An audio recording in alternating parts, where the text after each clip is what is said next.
This video concludes the lesson on why there are different human resources practices and managerial strategies. So, why do organizations and managers have different approaches? Well, in previous videos, we've looked at the importance of external influences and also the importance of organizational strategy. But it's important to remember that these outside as well as inside influences do not completely determine the choices that organizations and managers make.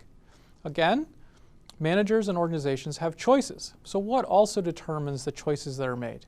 Well, in this video, I'm going to outline how ideas matter, how ideas shape choices not only of managerial styles, but also of organizational HR strategies. So in an earlier video, I argued that the evolution of HR practices represents not only an evolution of those practices, but an evolution of ideas as well. But what about today?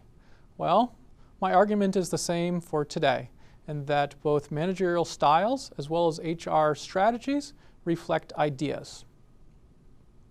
And so I'm going to highlight three different sets of ideas for shaping managerial strategies as well as HR strategies: organizations' roles in society, the employment relationship, and workers.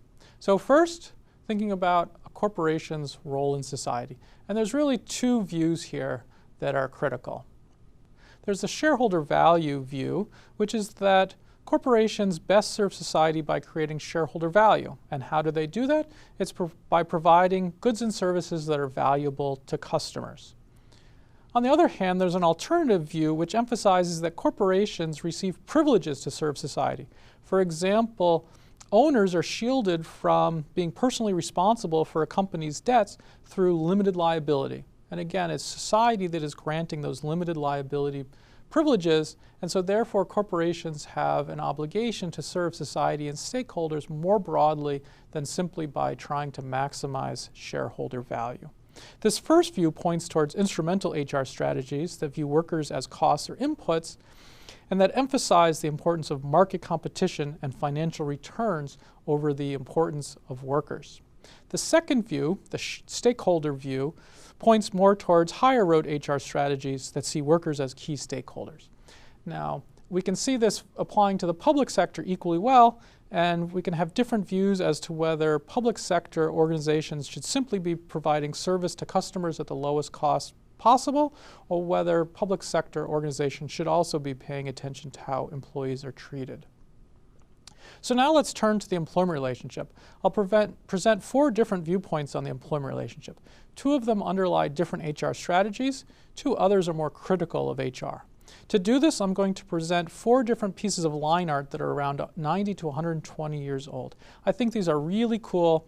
I use them a lot in my own teaching, and I think they're a great way to think about the intellectual assumptions we all make about the employment relationship. So the first one portrays labor leader Eugene Debs as a king during the Pullman strike in 1894. I use this drawing to highlight the importance of markets. The strike here is choking off commerce. If we zoom in, we can see that it's choking off the highway of trade. And this is seen as very harmful because there's a belief in this school of thought in the primacy of free markets for creating opportunities, alternatives, and values, including in the employment relationship. Some might call this a neoliberal market ideology. People who hold this view are likely to favor HR and managerial strategies that are rooted in the determination of wages and other things by whatever the market will bear. Now, as a second school of thought, here's a drawing from 1909. In this picture, a snake is portrayed as choking off workers and families. What does this snake represent? Well, if we zoom in, we can see that it represents capitalism. And what is required to save workers and their families from capitalism? We'll zoom in and see that it's socialism that is portrayed here as the solution to capitalism. So this is clearly a radical or critical perspective. This assumes that employers and employees have sharply conflicting interests and that employers have excess power not only in the workplace, but also in society. So this view is critical of human resources. It sees human resources as a sneaky, disguised way to appease workers and disguise employers' power. In other words, it's seen as an iron fist in a velvet glove. Thirdly, here's a piece of art from 1914 that represents a school of thought in between the free market and radical models. Think of employers and employees bargaining as captured here in the middle of this picture, trying to push a pendulum to gain a power advantage. Now what happens if labor gets too strong? Well, the pendulum gets pushed over here to an extreme, and the situation here is characterized as one of anarchy, and you have bombs and dynamite and other products of anarchy. What if we go the opposite direction and capital or employers get too strong? Well, then you have a situation where employers are seen as despots, and you have the weapons that come with that domination, for example, collars and chains and whips. So clearly in this picture, neither extreme is being portrayed as valuable, and the valuable, desirable situation is here where there's a balance in the middle, and where capital and labor have some semblance of a balance of power, and there you avoid the destruction of either extreme, and you have a bountiful harvest to split. And so this school represents an idea of the employment relationship where stakeholders in the employment relationship have unequal bargaining power, they have some conflicting interests, and it is bad for them and bad for society for one side's interests to dominate. So those interests instead need to be balanced. In other words, this is a pluralist employment relationship where the employment relationship consists of a plurality of interests that are all seen as legitimate. So again, it's not good to have one side's interests dominate the others. So what does this school of thought think about human resources? Well, from a pluralist perspective, human resources is important, especially for those issues for which there isn't a conflict of interest. However, this school is uncomfortable relying solely on human resources because there are competing interests, and you don't want to leave those competing interests to the power of organizations.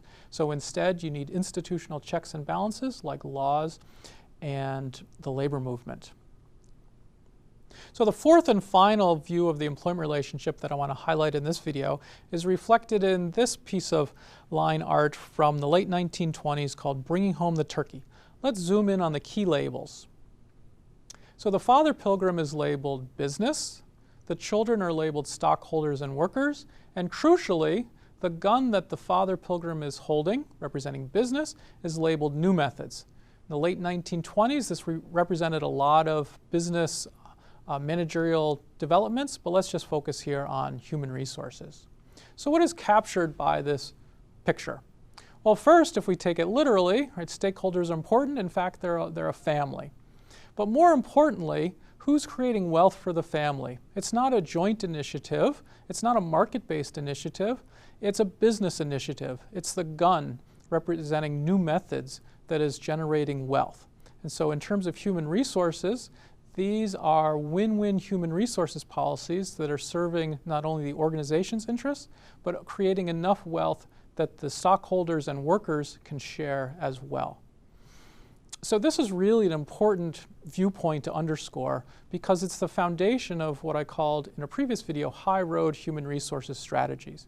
And this is really essential in this view for creating win-win employment relationships.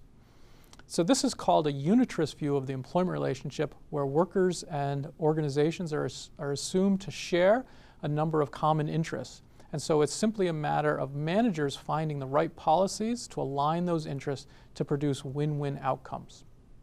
So this is a very important view for thinking about modern high-road human resources practices. So we have four different views of human resources. We have two that yield different human resources models, and we have two that see human resources as either incomplete or as more problematic. These different views are ultimately rooted in different views about the employment relationship. So again, to emphasize, approaches to human resources, both supportive as well as critical, are shaped by ideas of the employment relationship.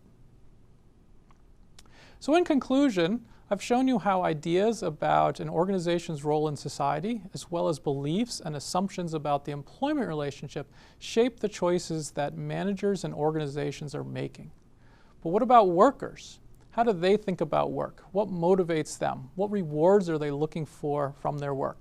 Thinking about this and the assumptions that we're making about these questions is critically important for managers as well. In fact, this is so important it will be the focus of both modules 2 and 3. I look forward to seeing you there.